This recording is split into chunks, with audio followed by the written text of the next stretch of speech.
दोस्तों नमस्कार। जैसे जैसे 2024 का चुनाव नज़दीक आ रहा है वैसे वैसे नरेंद्र मोदी का सबसे जो करीबी और जो सबसे महत्वपूर्ण सहयोगी है ईडी, इन्फोर्समेंट डायरेक्टोरेट, उसकी सक्रियता बढ़ती जा रही है। और आज जो एक सबसे महत्वपूर्ण खबर आई कि कांग्रेस के पूर्व महासचिव कह लीजिए, कांग्रेस के एक बड़ी नेता प्रियंका गांधी को ईडी की एक नोटिस थमाई गई है। और ये जो पूरा ये मामला है, जिस मामले को लेकर के ईडी की नोटिस इनको दी गई है, वो एक ज़मीन के खरीद फरोख्त से संबंधित है।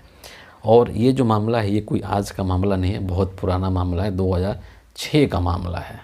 और उसमें बेसिकली है क्या चीज़, उसके बारे में थोड़ा सा आपको संक्षेप में बताना चाहूँगा कि 2006 के अंदर क्या हुआ था कि प्रियंका गांधी और इनके जो पति हैं रॉबर्ट वाड्रा, इन लोगों ने मिल करके फरीदाबाद के हरियाणा में अमीरपुर गांव है, वहाँ पर एक 5 एकड़ की कृषि ज़मीन खरीदा था। और ये जो ज़मीन दिलवाने वाला जो एजेंट था वो एक रियल एस्टेट एजेंट था, जिसका कि नाम पावा बताया जाता है। 2006 में ये ज़मीन इन्होंने उससे खरीदी थी और फिर 2010 के अंदर इन्होंने इस ज़मीन को वापस से पावा को बेच दिया था।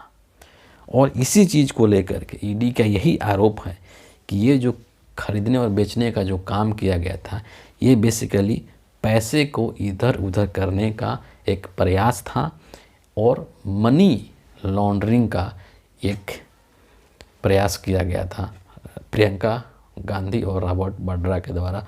और इसी के आधार पर इनको ईडी की नोटिस दी गई है।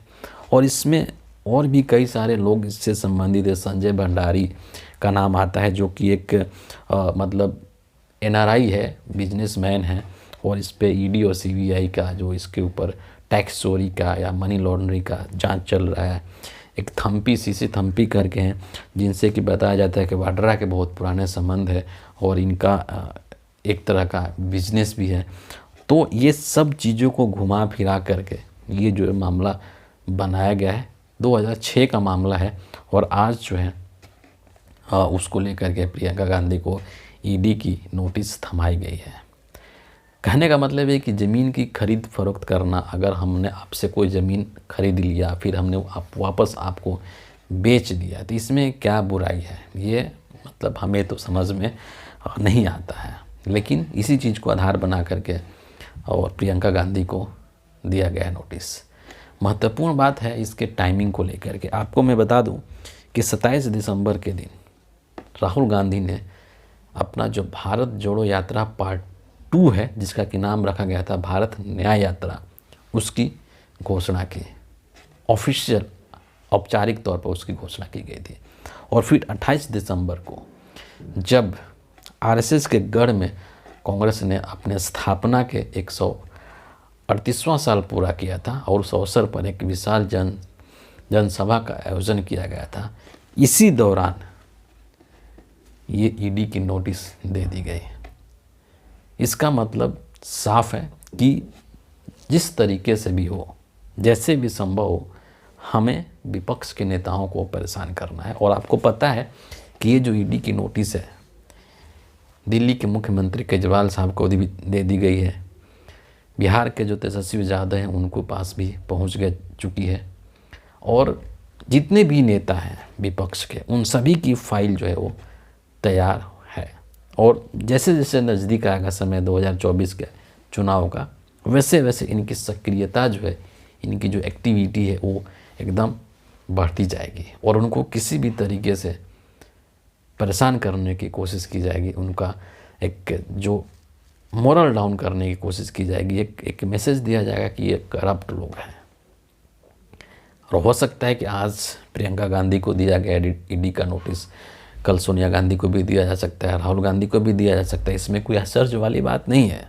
ये नरेंद्र मोदी की राजनीति करने का तरीका है कि किस तरीके से विपक्ष के नेताओं को परेशान करना है ताकि वो टूट जाए, वो कमज़ोर हो जाए और हम चुनाव में उसका लाभ। सबसे जो महत्वपूर्ण बात है वो ये है कि ये जो राजनीति करने का तरीका है प्रधानमंत्री नरेंद्र मोदी का, ये एक्सपोज हो चुका है। मतलब ये अब जनरल जो पब्लिक डोमेन है उसमें ये बात जा चुका है कि नरेंद्र मोदी अननेसेसरी जो है विपक्ष के नेताओं को परेशान करते हैं ईडी और सीबीआई के नोटिस भेज करके।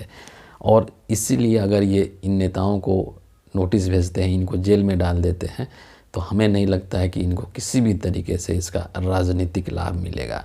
और मैं तो कहता हूँ कि मोदी जी क्यों इतना परेशान हो रहे हैं आप एक एक व्यक्ति को जेल में डालने के लिए। आप इकट्ठे सबको नोटिस भेज दीजिए और सबको उठा करके जेल में डाल दीजिए, क्योंकि ईडी को तो ये अधिकार है ही, को पूछताछ के लिए बुलाएगी, उसके बाद वो चाहे तो उसको जेल में भी पकड़ कर गिरफ्तार करके डाल सकती है। तो डलवा दीजिए, क्यों फालतू में आप इतना माथापच्ची कर रहे हैं। आज इसको, कल उसको, परसों उसको। इकट्ठे थोक भाव से जैसे आपने पार्लियामेंट से सांसदों को सस्पेंड करवा दिया था, उसी तरीके से आप एकदम से सभी विपक्ष के नेताओं को उठाइए और जेल में डलवा दीजिए, फिर लड़ते रहिए अपना चुनाव। कोई परेशानी नहीं, कोई रैली नहीं करेगा, कोई इंडिया गठबंधन नहीं बनाएगा, कुछ नहीं होगा। कब तक ये सब एक एक करके आप करते रहेंगे।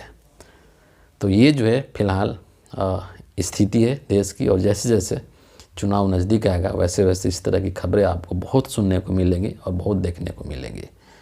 तो फिलहाल इस वीडियो के लिए इतना ही है। आप सभी का बहुत बहुत धन्यवाद, शुक्रिया।